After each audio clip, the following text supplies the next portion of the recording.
Salut les fortunés. Comment payer ses dettes naturellement? Prise 3. Raison pour laquelle je t'ai déjà écrit. Je ne lâche pas prise. Ça va marcher cette fois-ci. Donc, on va s'atteler à la dette aujourd'hui, puisqu'en réalité, la dette est un levier euh, d'enrichissement ou d'appauvrissement. Voilà. Aujourd'hui, on va plutôt se pencher sur la dette comme joug. Donc, quand tu croules sous les dettes de consommation, etc., etc., et tu ne sais pas où mettre la tête, tu n'arrives pas à joindre les deux bouts, tu as des anxiétés, des palpitations, tu rêves d'un huissier qui passe à gâture. OK. Donc, il faut savoir qu'en réalité, l'Union européenne ne veut pas que les consommateurs soient endettés de plus de 35% de leurs revenus mensuels. Donc, si tu as 1000 euros de revenus, il ne faudrait pas avoir des mensualités supérieures à 35% de ton revenu. Idem pour 5000 euros, idem pour 10 000 euros. Donc, supposons que tu as pris 1000 euros de crédit pour un téléphone, pour un robot cuiseur, une console de jeu, un frigo, etc. Ou plutôt la Saint-Valentin approche. L'année passée, tu as fait un petit, je sais pas, petit week-end en amoureux dans un hôtel 5 étoiles plus. Et les vacances où c'était Noël. Voilà, il y a des raisons. On ne juge pas. On veut avancer. Ou 10 000 euros pour une bagnole. Franchement, tu as besoin d'une voiture assez confortable, pas besoin de panne tous les jours puisque tu fais, je sais pas, 1 heure de route pour aller au boulot. Chacun a ses raisons, on ne juge pas. Donc, la première méthode qui en réalité est un pense-bête, qui, comment payer ses dettes naturellement, c'est la méthode boule de neige. Donc, on suppose que, franchement, on a pareil les mêmes crédits, ça dépend de tout un chacun. Eh bien, la méthode boule de neige dit tu devrais commencer par payer le crédit le plus inférieur. Même s'il est à 0%, même si, voilà, il est à 10% égal, tu prends la somme la plus moindre et tu t'en débarrasses. Parce que psychologiquement parlant, en ayant eu cette première petite victoire, ben, tu seras galvanisé pour t'attaquer à un crédit moyen ou gros ou encore plus gros. Voilà quoi.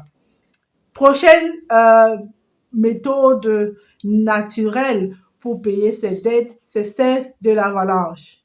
Et tu l'auras compris, tu t'attaques au montant le plus élevé, surtout avec le taux d'intérêt le plus élevé parce que mathématiquement parlant, tu auras un meilleur effet. Voilà, en réduisant ce crédit, tu as plus de chances d'avancer vers le paiement de tes crédits. Certes, certains le font parce qu'ils ne veulent absolument pas avoir de crédit. La méthode FIRE, personne ne va avoir de crédit, plus ou moins on va avoir des assets et que tout nous appartient, que ce soit bien immobilier, voiture, business. Il y en a qui ne veulent même pas fonctionner avec du crédit. On respecte. Voilà. Troisième méthode, c'est celle de l'inondation. On suppose, tu t'es pris un petit job de, je sais pas, 450 euros ou 520 euros. Dans le cas de l'Allemagne, c'est un job où tu ne payes pas d'impôts. En dessous de 450 euros, pas besoin de payer des allocations sociales et tout le reste, des contributions sociales, autant pour moi. Voilà, donc, dès que tu as une entrée, ben, tu es équitable, tu partages sur tous tes crédits.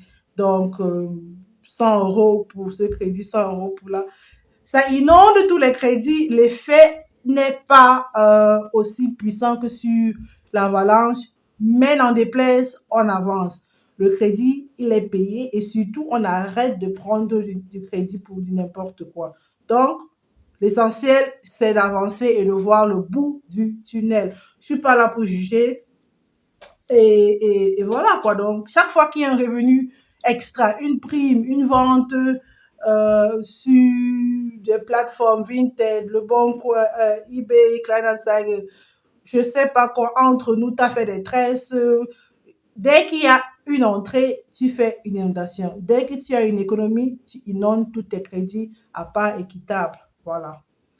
Maintenant, dernier pense-bête naturel, c'est celui du tsunami et j'ai noté ici rêve. Bon, c'est à prendre avec des pincettes parce qu'en réalité, tu peux hériter et c'est vraiment conseillé de tsunamiser tes crédits, voilà, effacer d'un coup de main une petite baguette magique et puis t'as plus de crédit.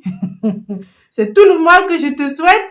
Voilà, ou tu joues au loto, ou tu as lancé une boîte et elle cartonne, mais de manière à ce que tu peux retirer ce capital ou ces capitaux et franchement, de manière privée, être clean, quoi. Donc, une feuille, une autre. En fait, ça va même augmenter ta bonité parce que c'est en fait le capital de tout citoyen dans une zone de consommation, on va dire en Occident. Voilà. Il ne faut pas s'amuser avec sa bonité. Je parlais tout à l'heure de 35% de tes revenus qu'il ne faut pas investir n'importe comment. Donc, d'aucuns prendront 35% de crédit pour refaire des biens locatifs, des biens immobiliers locatifs, pour investir dans un business et multiplier, fructifier cet argent. D'autres, voilà, au lieu de tout faire pour avoir un cash flow, vont plutôt vouloir consommer et payer à compte goutte. Bon, on ne juge pas, mais à long terme, ça va nous amener vers l'approvisionnement, je me répète. Voilà. La dernière méthode, c'est vraiment celle du tsunami. Elle est très peu probable, mais pas, c'est pas impossible. Tu peux hériter, tu peux gagner au loto, Jack Million, TSC, voilà, voilà, quoi. C'est pas, mais bon, je ne conseillerais pas ça parce que plusieurs la veulent, très peu sont élus, voilà. Pour conclure, j'aimerais que tu me dises en barre de commentaires si tu vois la dette comme un plus ou un moins ou un plus ou moins. Voilà, comment est-ce que tu t'en sers? Euh, Est-ce que tu as eu des erreurs ou des victoires dans le passé? Partage avec nous. C'est ça la communauté. J'en ai terminé. Merci d'avoir regardé jusqu'ici. J'ai créé du contenu. Voilà, j'espère que ça a apporté de la valeur dans ta vie. Si oui, ben, abonne-toi si tu ne l'as pas encore fait. Donne-moi un pouce bleu. Partage la vidéo pour aider, édifier et faire agrandir la communauté. On se revoit très prochainement sur la chaîne Faire Fortune, la chaîne par et pour une diaspora qui réussit. Salut, tchuss, bon.